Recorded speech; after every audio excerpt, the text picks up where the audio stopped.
Ladies and gentlemen, welcome to the executive summary of our participation meeting. We are in May 25, our participation meeting for the electronic identity and trust infrastructure provided by the federal government. We've had an intensive participation meeting in German and French the last 2 hours. I thought it would be a bit quicker. We just finished and are now kicking off the executive summary, which should be a bit faster. I am here with Jonas, whom you might know from other executive summaries or participation meetings. We will do it together. My name is Rolf Rauschenbach. I'm the information officer for the electronic identity from the federal government of Switzerland. Let me go straight to the content. I will shortly give you some updates on vacancies, on an important conference that we are about to launch, also where we are in terms of legislation. That will not keep us busy for a long time. Then we will talk in more detail on the public beta, the test infrastructure that we have launched about a month ago. Here, first feedback where we are. And finally, we will also talk about the unlinkability of our electronic identity. Here we will present to you two concepts, the batch issuance concept and the renewal key concept. Of course, if you have questions, we can address them either during our talk or in the end. Technically, WebEx, the tool that we use to stream this session, allows for chat interaction. However, I would like to tell you that Jonas and myself, we have no possibility to talk to the talking and also answering the chat, and our colleagues who have been taking care of the chat during the initial participation meeting have already left. So please don't expect any reaction in the chat from us. If you have a question, feel free to ask the question directly via microphone. However, please focus your questions on the topics that we are presenting today, not general questions on the EID. Overall, there other resources should be helpful to you, be it our website, our YouTube channel, or GitHub for more technical issues. As always, the session of today, also the executive summary, is recorded and will be published soon on YouTube if you would like to watch it again or share it with somebody else. Okay, so in terms of vacancies, I mentioned that already last time. The EID unit at the Federal Office of Justice is about to grow. We have 3 positions that are still open for application. We have already received quite a few good applications, but we have not yet made up our mind. So if there is somebody who is interested in one of these positions, feel free to send us your application. We are looking forward to new colleagues who are competent, motivated, and hopefully also friendly to work with. I have been talking about this global digital collaboration on Vaults and Credentials conference, which will take place in July in Geneva. The Swiss Confederation will be hosting this conference. There will be a number of important UN sub-organizations present, important standard development organizations, important open source organizations, delegations from a number of countries, and so on and so forth. I think this is going to be really an interesting conference. Please, if you can and if you're interested, make sure that you're part of it and come to Geneva. As I mentioned, it's going to take place on the 1st and 2nd of July. On the first day, it will be a big plenary session covering both geographical and a sector view on EIDs, wallets, credentials, and so on. And on the second day, there will be a number of deep dives in parallel sessions in, I think, 15 different rooms. where really the nitty-gritty details will be addressed in terms of standards, codes, use cases, and so on. I believe that will be really a very fruitful moment, not only for Switzerland, but also for the international community. The conference language is English. The participation is free. If you are joining from Switzerland, you could get your ticket via the DIDAS or Digital Society on the website lu.ma/gc25. If you are an international person from abroad, then you will find on the same site all the other co-organizers who are also part of this endeavor and who equally can distribute tickets. Make sure that you search for the affiliation which makes most sense to you and this co-organizing institution. But I really hope to see many of you in Geneva in July. Okay, then a brief update on legislation, actually a very important update. Maybe you have heard about it already. As mentioned, in Switzerland, any federal act can be challenged by a referendum if within 100 days those groups who would like to challenge the EID Act or the Federal Act are able to collect at least 50,000 signatures. In our case, this delay came to an end on Easter, and within this time frame, a number of signatures have been submitted. The Federal Chancellery has verified these signatures and came to the conclusion that this threshold of at least 50,000 signatures has been met. So, with other words, the referendum request was formally approved. We will have a vote on the EID Act, as it has been already been approved by the Federal Parliament still last December. It is not yet clear when this vote will take place. It is the Federal Council which announces and decides on when the vote will take place. The announcement has to be made always at least 4 months prior to the vote, and the next official voting dates are either the 28th of September or the 30th of November of this year. We believe or we assume that the vote will still take place this year in September or November. That will be decided maybe already rather soon. We will see. One word on the impact of this vote. Obviously, if the referendum, the veto is successful, then there will be no EID. That's part of the democratic game. If the veto will not succeed and the EID law will be also approved by the people, then the EID law would enter into force as planned sometimes next year, we believe in the third quarter. With other words, there would be no direct delay or impact by this vote, other than obviously now we are quite busy preparing this vote.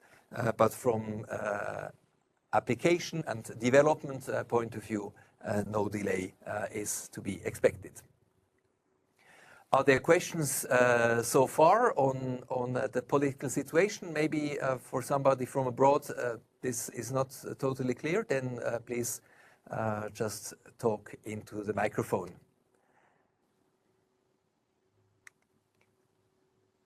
This does not seem to be the case at the moment, so let me add on the topic of legislation. That is also something that I've said already last time. The consultation on the ordinance will be opened or will be announced most probably still before the summer break. We are here also in the process of finalizing this, and this will allow you then to further understand the details of the law, as the ordinance is a more specific detailing of all the rules and principles outlined in the law itself. With this, I close this initial block of general updates, and would now continue with public beta. Public beta, you may recall, we have launched this test or integration environment about a month ago. It consists of all the important elements that will be also part of the productive trust infrastructure, in particular the wallet. We have elements on the issuing and the verifying side, and obviously also the registry. All these are already part of public beta. The main use case at the moment, from our point of view, is that you can issue a beta ID. A beta ID is a credential which has the same characteristics as the future eID. However, the content is fictitious. It has no legal value, but obviously for testing it can be very useful.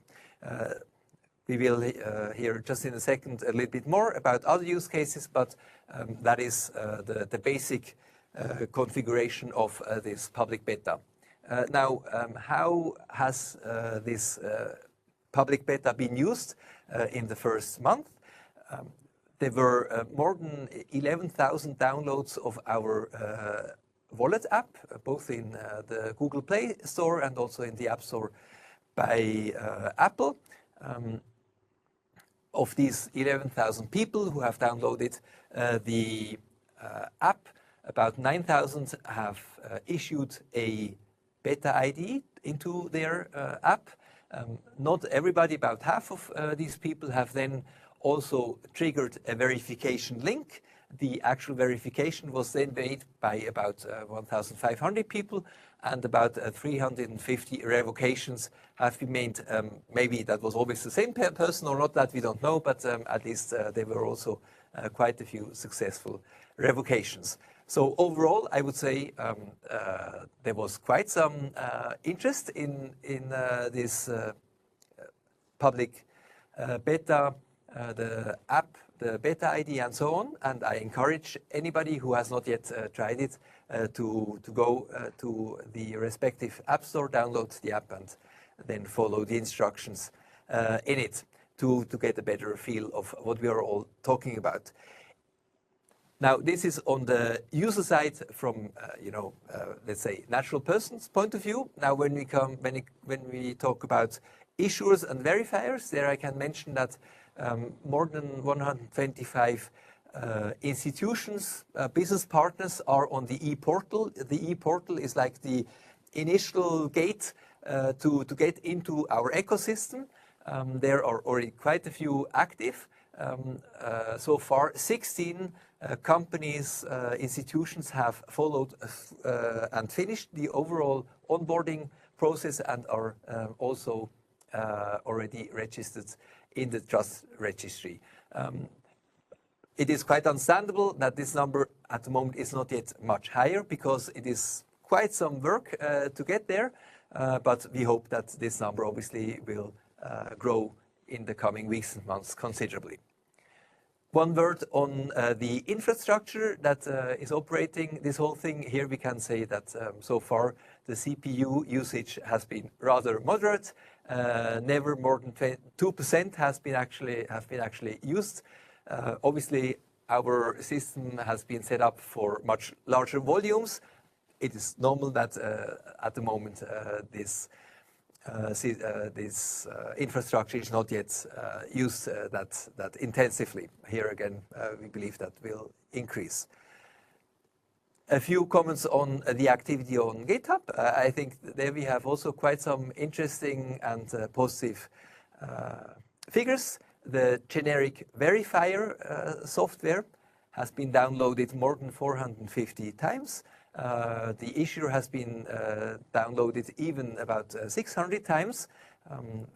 We have here Docker images available that shows that many people are curious how we have actually programmed this whole thing, maybe to rip it apart, to find problems, to find the improvements, or hopefully also to actually implement it. There were also quite some issues and queries on the discussion forum, about 30 of them. Most of them are already closed in the sense of they have been answered and everything, but please use this channel to get in touch with us If you have a question, if you have a hint, if you have a suggestion, we really love to hear from you. Now, in the German and French participation meeting, we've had 3 presentations by different companies who have been already active on public beta. First of all, we've had Procivis, a Swiss company, which has as a product a wallet, also a solution for issuing and verifying credentials. They are active not only in Switzerland but also abroad, and they have shown that they were able to integrate now also into public beta. Actually, the same is also true for the last company which was present here. It is another Swiss IT company, Ubiq.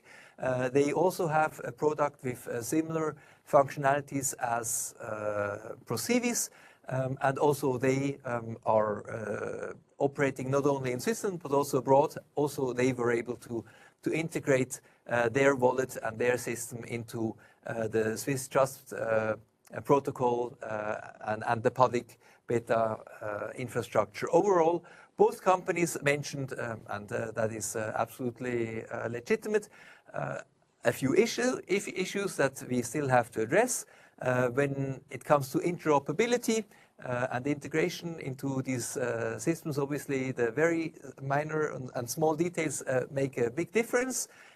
We have implemented a number of standards and protocols and so on, some which are not yet in their final version, and we have used an older version. That's the one that is currently available. However, even there, the final version or the first how do you say that?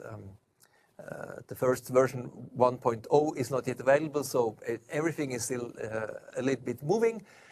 Here, obviously, once we get productive in 26, we will scale up to the latest version also to facilitate that. This is something that is making life of integrators at the moment a little bit more challenging. We understand that. We will soon provide you with a roadmap of how we will continue to improve and boost our public beta, and when we will implement what, so that you as a integrator or issuer verifier can adapt and your expectations. Here again, we really look forward to all your feedback. That is very helpful to improve and to make this system performant.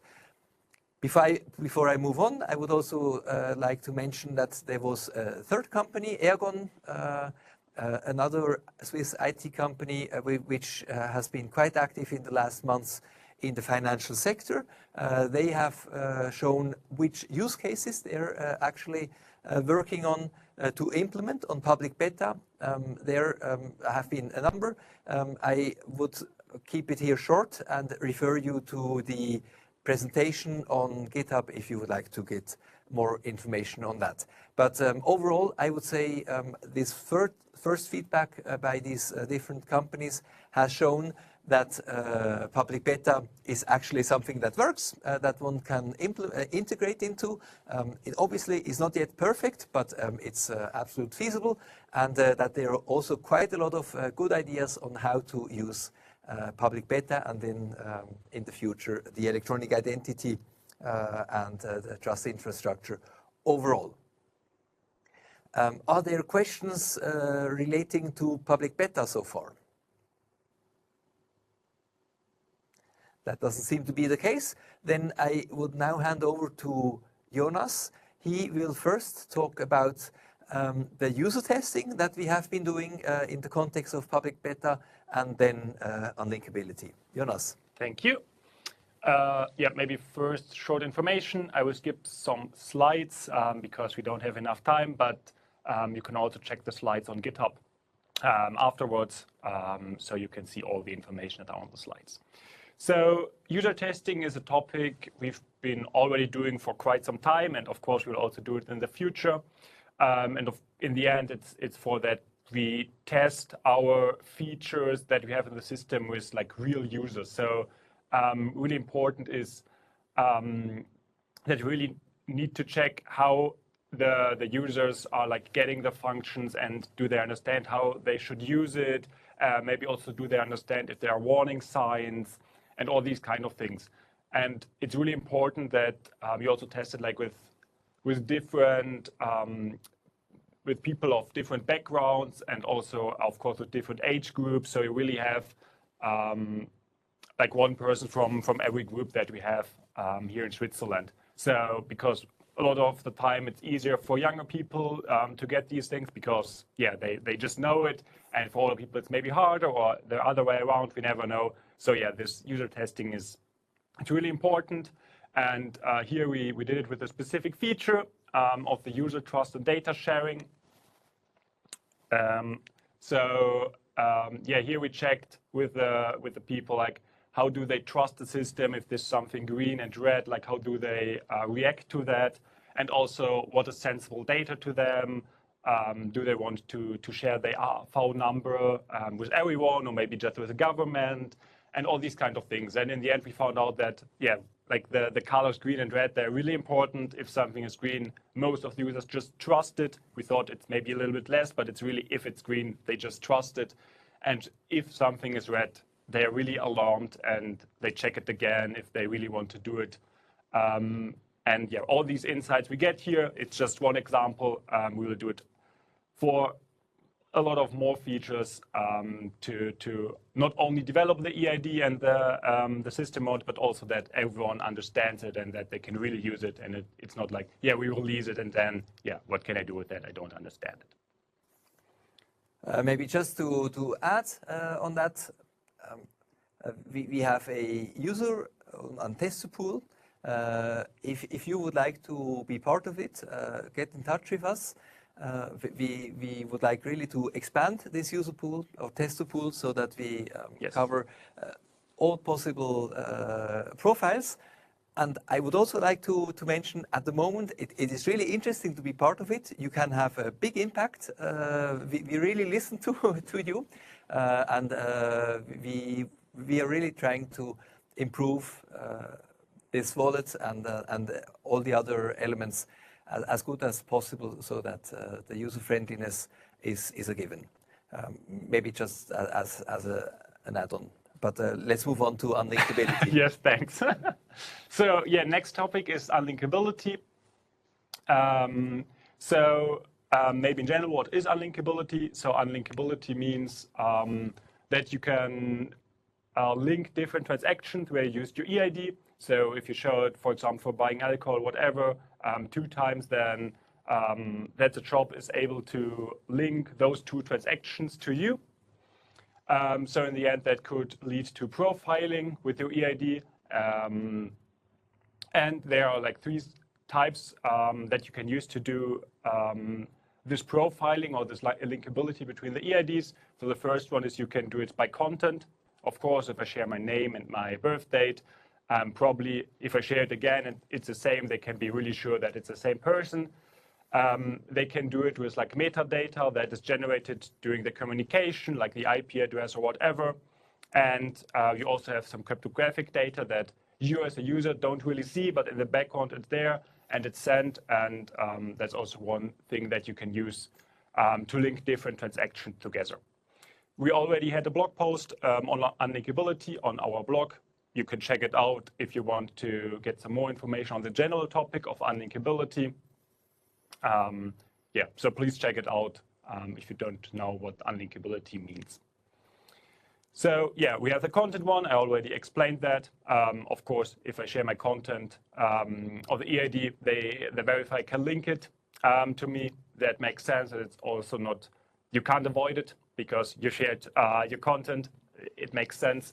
But the more important part is the technical data. So like in the background, we have a lot of data. We have signatures, we have keys, we have verification information. So there are a lot of things in the background that you send like with every verification of the EID. And this data is the same for every EID that like of you. So it's easy to link it for the verifier because they see, oh, it's the same value in the end. So they know it's the same EID. And of course, that's a lot easier than doing it with the content. You can be sure that it's really the same one with the content. I mean, there could be another person that has maybe the same name as you. Quick side note, of course, all the metadata that is used for the communication, everything, yeah, you can avoid it if you want as a user of the wallet. It's hard to avoid it on the system level, but you can do it on your own device if you want that. But it's also not that easy to link someone because all of this data changes a lot. And it's really the technical data that makes linkability the easiest. And yeah, we want to avoid this with the goal of the EID. And to avoid that, we are using a functionality that's called batch issuance. So in the end, it's really what it says. So we don't issue you one EID, we issue a batch of EIDs.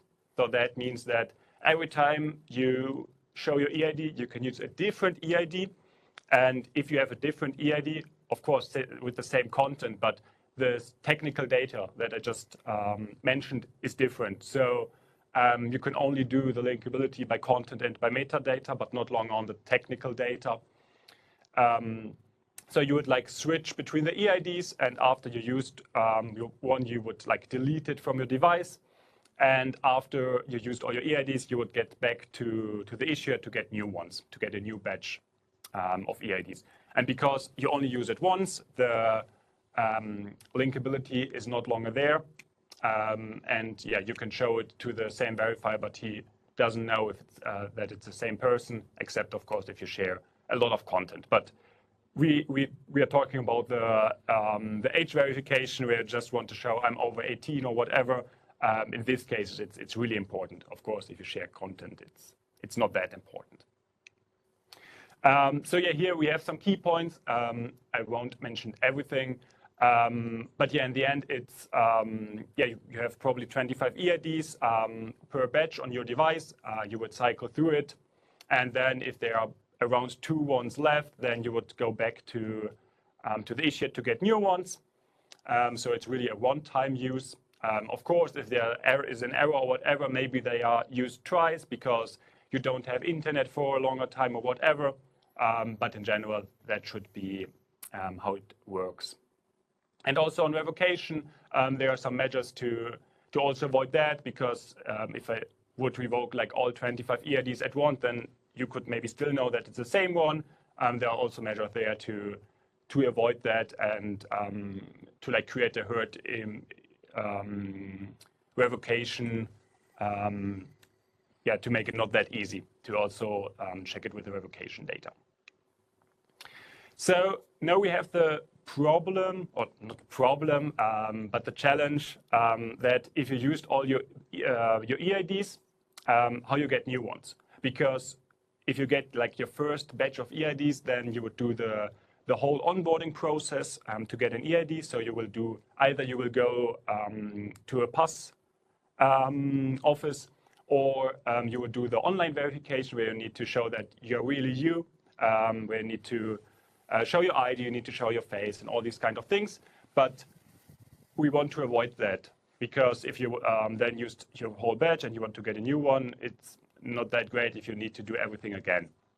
So to avoid that, we created this renewal key concept. So the renewal key in the end is something that is generated at the first issuance of an EID, and in the end it is used to like identify yourself again at the issuer, to show, yeah, it's me again. I used all my batches. Please give me a new one. And with that, we can skip the whole identification process that you need to do at your first issuance, and we can like do everything automatically, and you don't need to do everything again. So in the end, this renewal key is also bound to the holder, so to the device. It's the same like the EID, and it's exclusively for obtaining additional EID batches. So it's only for that purpose, and it's not shown when you show your EID, so it's not part of the EID. So if you would go to a verifier and show your EID, they don't see this renewal key. It's really only for getting the new batch. So if we now use this renewal key, there are a lot of colors here, a lot of keys, but I think what's really important in the end is that on the left side, we see the life cycle of one EID with more than one batches, and on the right side, we see what happens if you really reissue an EID. So because your EID expired or your renewal key expired, and yeah, here on the left side, we see that the renewal key is like every time the same. So if you get a new batch, the renewal key is still the same one. And the binding keys, these are the keys that are used to bind the EID to your device. These changes between the renewal cycles, and the issuer key, of course, it's still the same because it's still the same actor. So it's really, the renewal key is for the lifetime of really the EID, because we need to differentiate between the EID and like the EID VCs, because there's one EID, but there can be more than one EID VC. And the renewal key is really for the lifecycle of the EID and not for the VC. And yeah, now if you would reissue it, so I don't know, we lost our device, we have a new device, and we go through the identification process again, then of course we have new binding keys, it's a different device, it's different EID VCs, and we would also generate a renewal key, a new one. So why is that important? So in the end, what's important is that for the initial issue, we know it's really you, and you asked for the EID, and we know, okay, you ask it for these specific devices, but now we want to make sure that if you now want to get a new batch of your EID, that it's still the same device. And that can be done with this renewal key. So we really know, okay, it's the same device, and with that, we can be sure that it's still the same person behind that. And that's really what we want to achieve here in the end. So yeah, here we see the process that is then happening if we want to get a new batch. It's really short. Everything can be automated. So we can really just do it in the background. In the best case, the user doesn't see it, and he can use his unlinkable EID without even maybe knowing that something is happening there. So he can just use it, and he knows he is secure. And it's really privacy by design that someone can't do a profile of him. And just the last short information, we also wrote a paper about that topic. We will publish it probably in the next few weeks on GitHub. There you can then also check it in more detail. It's technical, but still there are also some blogs which are not that technical, so feel free to check it out when we published it. And I think I will get back to Rolf. Yes, thank you. I would say this last contribution on unlinkability was definitely one of the tougher contributions so far in our participation meeting, but we would like to share this information, maybe also a little bit educate the public, and make sure that people understand what we do and how we do it, and that we take the preservation of your privacy serious. For that, quite some effort is needed. It's complex and intensive what is going on under the hood, but that is what the Federal Council decided on in his technical decision last December, and that is what we are now implementing accordingly. And as Jonas said, if everything goes well, this unlinkable electronic identity will be available from the get-go at launch next year, most probably in the third quarter of 26. Are there any questions on unlinkability?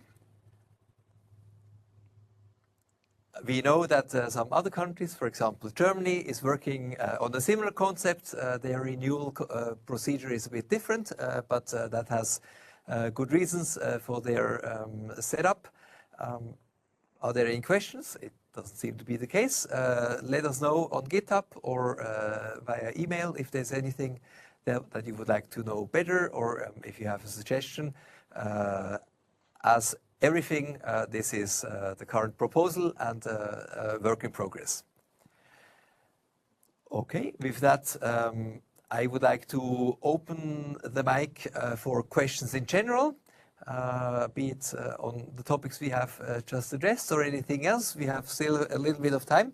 We don't want to get too late, but no reason for censoring yourself. Are there any questions you would like to have addressed by Jonas or myself?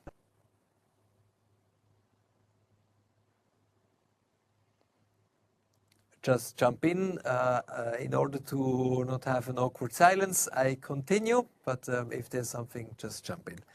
The next participation meeting shall take place in 1 month, again on Thursday, on the 5th of June at 4 p.m. and at 6 p.m. we will provide you also with an executive summary as today. Otherwise, that's basically it, what we wanted to share with you. Thank you for your attention. You see here my contact details. Feel free to get in touch. Feel free to use all the different resources that we are providing to you. The longer the more, there's quite some information available on it. Get our newsletter if you don't have it. Otherwise, thank you very much for your attention today. Let's stay in touch and see you the latest in 1 month in our next participation meeting. Thank you and have a nice evening.